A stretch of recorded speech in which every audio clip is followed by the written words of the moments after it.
Hey everybody, it's Olivia with Freedom at the Mat. I hope you're doing wonderfully well today. So today we are leading into the week of Halloween.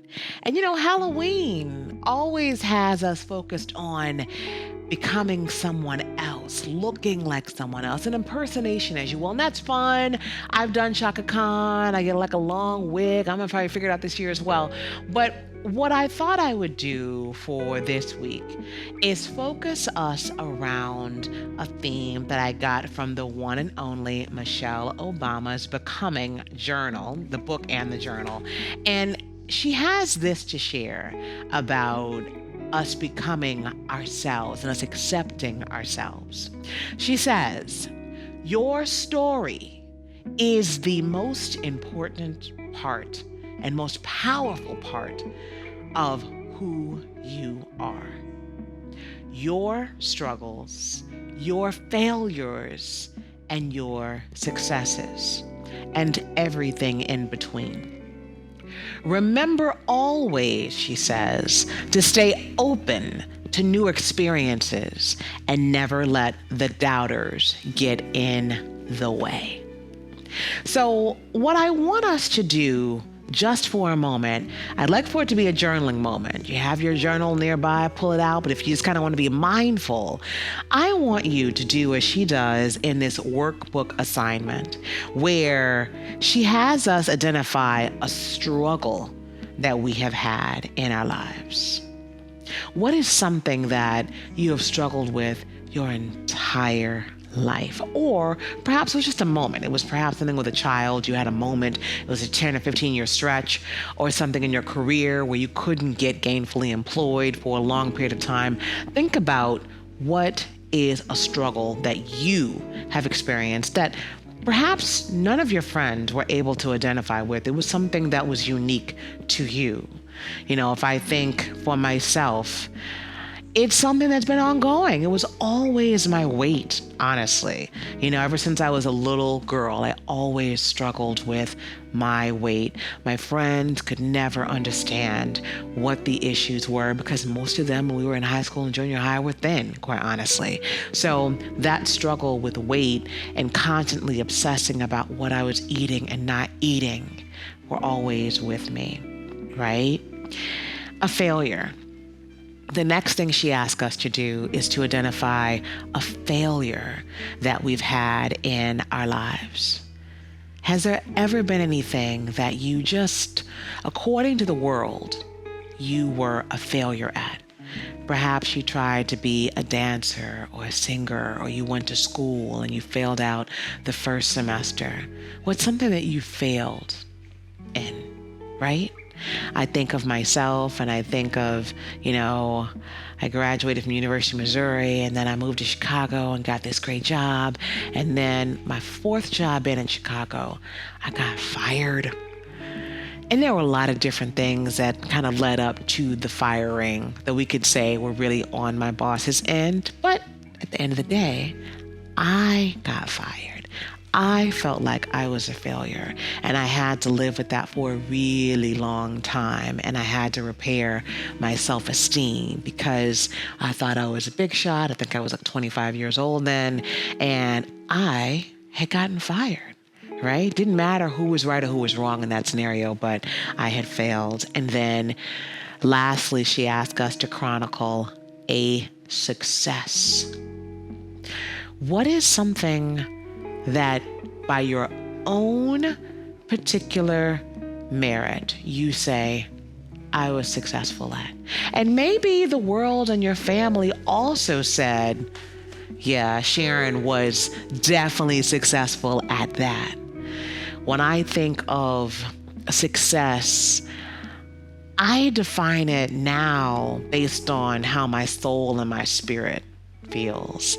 And quite honestly, I think I am successful because of Freedom at the Mat and because of you. I have had a lot of career success and I'm grateful for those things. But what I consider to be success now is actually going with my spirit and doing the things that God tells me to do every single day. I'm grateful we finished the Freedom at the Mat journal.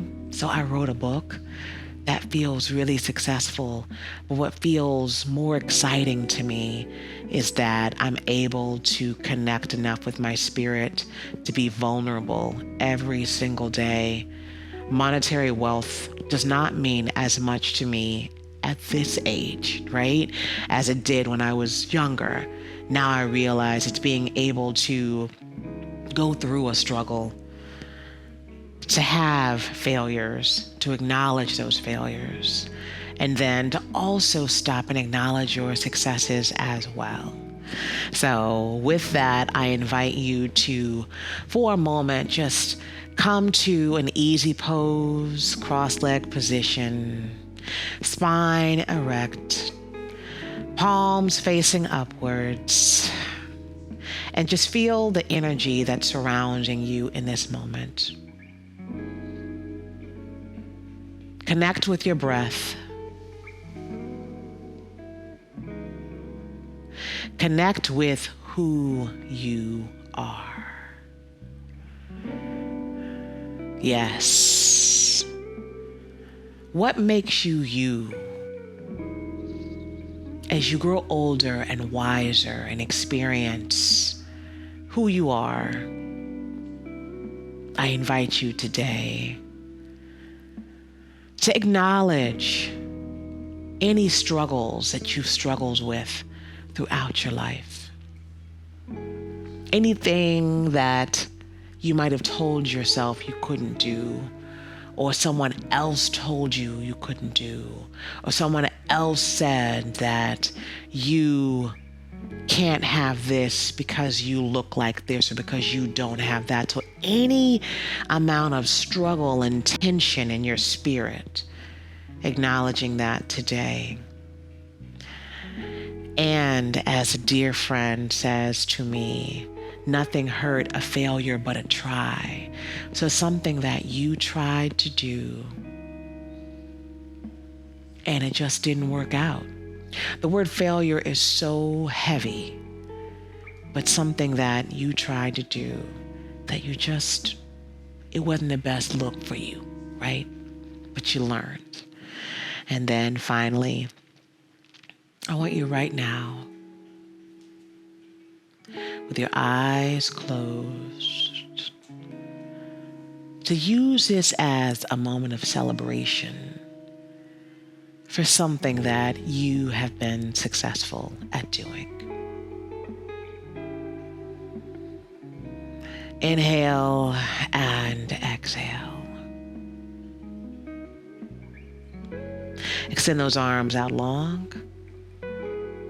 Slowly but surely turn the palms up. Our arms are going to go up, meeting up slowly overhead. Tilt your neck back, hands to a prayer pose. Slowly but surely bring those prayer hands in front of you and bring your chin to your chest. Acknowledging in this moment the success that you are, for triumphing and for standing after struggle, after failure, for showing up every single day. I had a niece say to me recently, "You did good. You made it through the week." I don't know what your good is, but if you stay in your lane and you acknowledge your life, you're doing good. You are, as Michelle Obama says, becoming more and more into who you are. May God be with you. Namaste.